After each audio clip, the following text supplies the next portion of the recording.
నమస్తే, welcome to V news Telangana.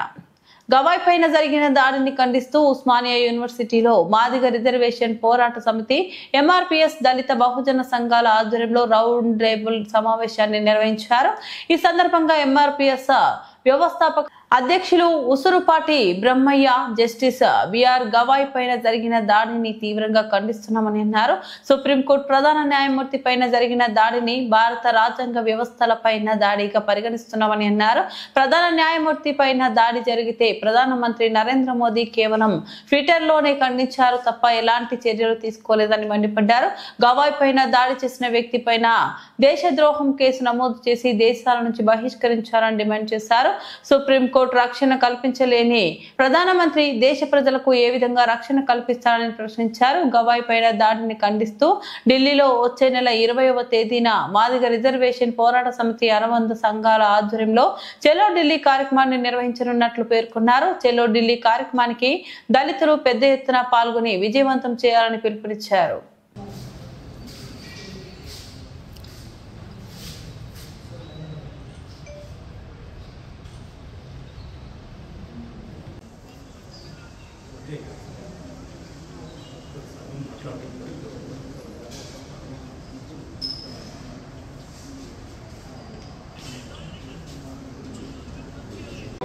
అరే మేము అనుకున్నాం కదా ఫస్ట్, అరే అన్న మనోడే నడుతుంది యూనివర్సిటీలో ఎవరిని అడిగినా కూడా అన్న ప్రతి కార్యక్రమానికి కానీ ప్రతి సందర్భంలో కానీ ప్రతి స్టూడెంట్ సీనియర్ మా సీనియర్ ఆధిపత్యం చలాల్సి ఉంది.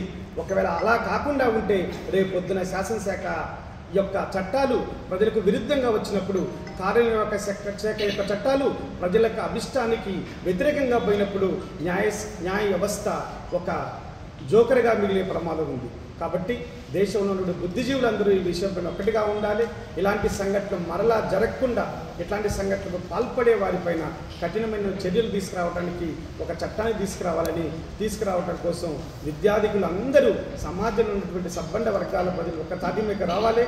ఉస్మానియా వేదికగా ఇవాళ జరుగుతున్నటువంటి రౌండ్ టేబుల్ ద్వారా రెండు ఉభయ తెలుగు రాష్ట్రాల్లో తెలుగు ప్రజానికం ఒక్కటిగా ఉండి గవాయ్ గారికి అండగా నిలబడాలి.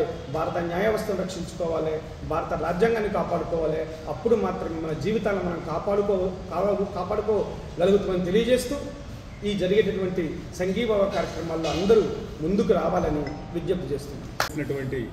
ఎలక్ట్రానిక్ ప్రింట్ మీడియా మిత్రులకు, వివిధ సంఘాల నాయకులకు సామాజిక నమస్కారాలు.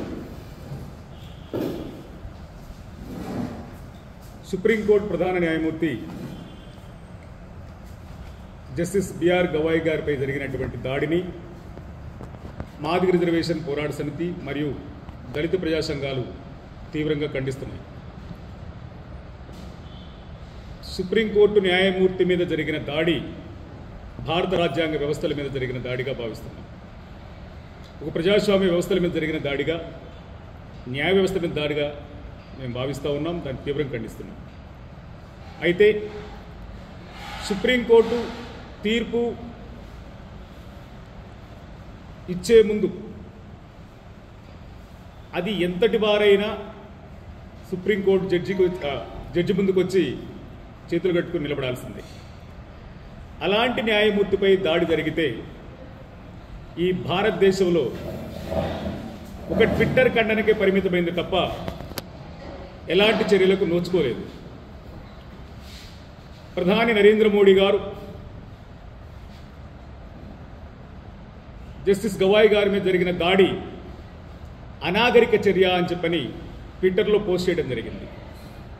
అంతే తప్ప ఆ అనాగరిక చర్యకు పాల్పడినటువంటి వాడిని ఈ నాగరిక సమాజంలో ఉండడానికి అవకాశం లేదని, అతని మీద సుప్రీంకోర్టు జడ్జి మీద దాడి జరగడం అంటే భారత రాజ్యాంగ వ్యవస్థ మీద దాడి జరిగినట్టు, భారత రాజ్యాంగం మీద దాడి జరిగినట్టు, బాబాసాహెబ్ అంబేద్కర్ మీద దాడి జరిగినట్టు, ప్రజాస్వామ్య వ్యవస్థల మీద దాడి జరిగినట్టు, న్యాయ వ్యవస్థ మీద దాడి జరిగినట్టుగా భావించి అతని మీద రాజద్రోహం కేసు నమోదు చేసి దేశం నుంచి తక్షణమే బహిష్కరించిన విధంగా చర్యలు తీసుకోవాల్సినటువంటి నరేంద్ర మోడీ గారు మాత్రం కేవలం ట్విట్టర్కే పరిమితం చేసి అనాగరిక చర్య అన్నాడు. ఆ అనాగరికని ఈ నాగరిక సమాజం నుంచి బయటికి పంపించాలని చెప్పని మేము డిమాండ్ చేస్తూ ఉన్నాం. దానిలో భాగంగా సుప్రీంకోర్టు విలువలను కాపాడలేనటువంటి ప్రధానమంత్రి ఈ దేశంలో ఉండబడినటువంటి 100 కోట్ల మంది ప్రజలకు ఎలా రక్షణ కల్పిస్తారో ఈ దేశంలో ఉండబడినటువంటి నా ఎస్సీ ఎస్టీ బీసీ ముస్లిం మైనారిటీ క్రైస్తవ వర్గాలు అర్థం చేసుకోవాల్సిందిగా కోరుతున్నాను. ఒక్క మాటలో చెప్పాలంటే చిన్న ఉదాహరణ, మా ప్రకాశం జిల్లాలో